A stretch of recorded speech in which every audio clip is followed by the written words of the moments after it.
వెచ్చని కన్నీటి గాథలు. ఎవరిని పలకరించినా ఒకే మాట, కడుపులో నొప్పి, కిడ్నీ సమస్యతో అల్లాడుతున్నాం, మందు బిళ్లలతో కాలం వెళ్లదీస్తున్నామంటూ నిట్టూర్పులు. ఇదంతా ఎక్కడో కాదు, సముద్ర తీర నగరం విశాఖ జిల్లాలో చాప కింద నీర్ల జనాన్ని కబళిస్తోంది కిడ్నీ ఫెయిల్యూర్ సమస్య. ఒకరు కాదు, ఇద్దరు కాదు, ఊరంతా ఇంటింటికి మాయదారి రోగం విస్తరించింది. చిరునవ్వు గ్రామంలో మచ్చుకైనా కనిపించదు.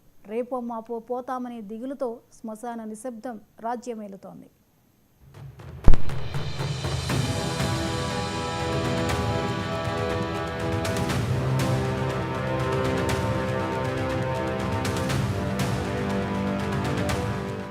ఉత్తరాంధ్రలో ఉద్దానం తర్వాత కిడ్నీ బాధితులున్న గ్రామం విశాఖ జిల్లాలోనే కనిపిస్తుంది.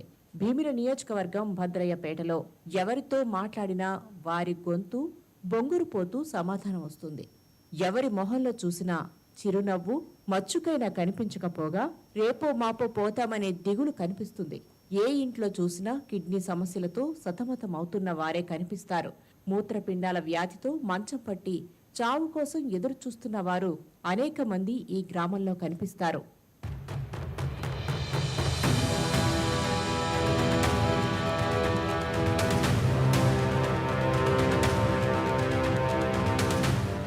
భద్రయ్యపేటలో చిన్న పెద్ద అనే తేడా లేకుండా నిత్యం కూలీ నాలీ చేసుకుంటూ జీవించేవారే.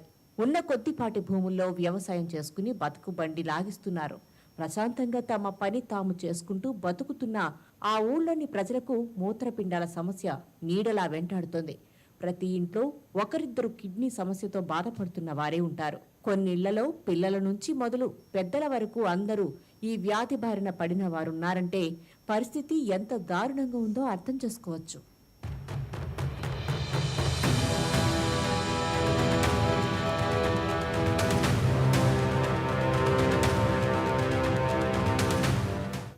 ఆరోగ్యంగా కనిపించే వారిలో కూడా తల తిరగడం, కాళ్లు వాపు, ఆకలి మందగించడం, అలసట, వికారం, ఇతరత్ర సమస్యలతో బాధపడుతున్నారు.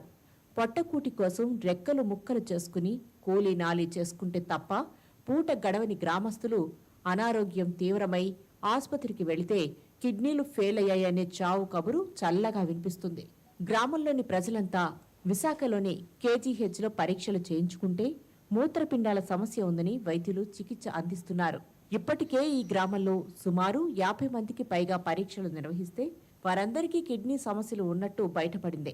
ఊరి జనంలో ఇప్పటికే 20 మందికి పైగా కిడ్నీ సమస్యలతో పోరాడి చికిత్స ఫలించక చనిపోయారని భద్రయ్యపేటకు చెందిన కిడ్నీ బాధితుడు కోరాడ కృష్ణ చెబుతున్నాడు.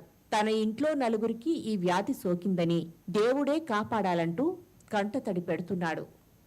నాకు ప్రాబ్లం వచ్చి మొత్తం 15 సంవత్సరాలు అవుతుందండి. కాలు ఇరిగిపోతే ఆవిడ ఆపరేషన్కి వెళ్తే కిడ్నీ ప్రాబ్లం అని తెలిసిందే. అయితే నాకు అలాగ కిడ్నీ ప్రాబ్లం అనేది అలాగ పెరుగుకుంటూ పోతుంది. ఇప్పుడు ఎక్కడ 6.1కి వెళ్ళిపోయింది మొత్తం. అలాగ ఒకటి నుంచి అలాగ పెరిగింది. 4 అన్నారు, ఒకసారి 5 అన్నారు, ఇప్పుడు 6.1 అన్నారు. నేను 15 సంవత్సరాల నుంచి కేజీఎస్ మందులు వాడుతా ఉన్నా. మా ఇంట్లో మరిగా మా అమ్మకి ఒకటి కిడ్నీ ప్రాబ్లం ఉంది ఎక్కువగా. మళ్ళీ మా కోరాట రాములమ్మ, మా తమ్ముడు కోరాట సీన, మా తమ్ముడికి కూడా కిడ్నీ ప్రాబ్లం ఉంది. ఈరోజు కేజీఎస్కి మళ్ళీ వెళ్ళాడు.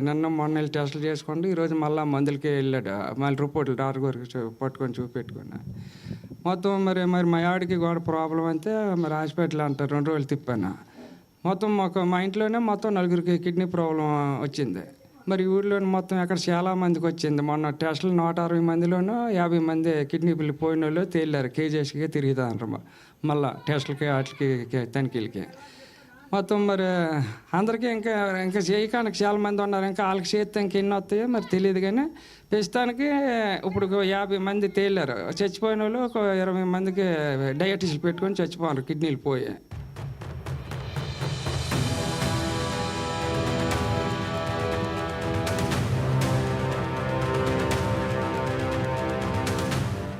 భద్రయ్యపేట గ్రామ ప్రజలను పట్టి పీడిస్తున్న కిడ్నీ సమస్యకు ప్రధాన కారణం ఏమిటన్నది అంతుపట్టడం లేదు.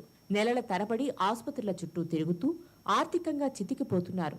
గ్రామంలోని ప్రతి వీధిలోనూ మంచం పట్టిన వారికి కొదవలేదంటే పరిస్థితి ఎంత తీవ్రంగా ఉందో అర్థమవుతుంది. తాగునీటి కలుషితం వల్లే కిడ్నీలు ఫెయిల్ అవుతున్నాయన్న అనుమానంతో గ్రామంలో ఉన్న మంచినీటి బోర్ల నీటి శాంపిల్స్ తీసుకుని ల్యాబ్లో పరీక్షలు చేయించారు. నీళ్లు స్వచ్ఛంగానే ఉన్నాయని, ఎలాంటి కలుషితం లేదని పరీక్షల్లో వెల్లడైనట్లు తెలుస్తోంది. దీంతో కిడ్నీ వ్యాధి గ్రామస్తులను కబళించడానికి కారణం ఏమిటన్నది తెలియడం లేదు. కీలకమైన విషయాలు బయటకు రాకుండా వైద్యులు గోప్యంగా ఉంచారనే విమర్శలు వినిపిస్తున్నాయి. వ్యాధి సోకిన వారు ప్రతిరోజు విశాఖ కేజీహెచ్కు వెళ్లి డయాలసిస్ చేయించుకుని రావాల్సి వస్తుంది.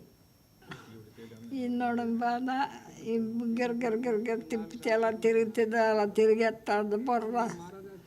ఈ బుర్రలోను కడుపులోను పల్లె తిరుగుతుంది. కూర వచ్చాము సంవత్సరం నుంచి కిడ్నీ ప్రాబ్లం నుంచి మందులు కొడతాను. పరిస్థితి చూస్తే బాగలేదు.